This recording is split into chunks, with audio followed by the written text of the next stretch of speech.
Totoo naman eh, di ba? Pinipilit na lang natin yung sarili natin na magpaka-busy. Pinipilit na lang natin na malibang tayo sa ibang bagay para makonvince mo yung sarili mo na okay ka lang kahit hindi ka naman talaga okay. Di ba? Alam ko yan. Basta na kita. Nililibang mo yung sarili mo para hindi mo na maalala yung mga bagay na nagpapalungkot sa'yo. Kasi every time na mag-isa ka na lang, every time na wala ka nang ginagawa, naaalala mo yung mga bagay na ayaw mo nang maalala.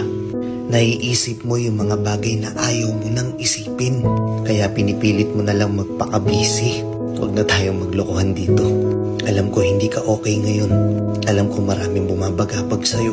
Pero kahit anong mangyari, naniniwala ako na kung ano man yung bigat na dinadala mo, malalampasan mo yan.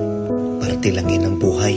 Kung wala mang nagsabi sa'yo nito, kung lahat man ng tao sa paligid mo wala nang pakialam sa'yo, gusto ko lang malaman mo na oo ako, naniniwala ako na magiging okay din ang lahat. Kaya ikaw, umiti ka naman kahit konti. Huwag mong hayaang yung kalungkutan mo na yan sirain yung magandang ngiti mo.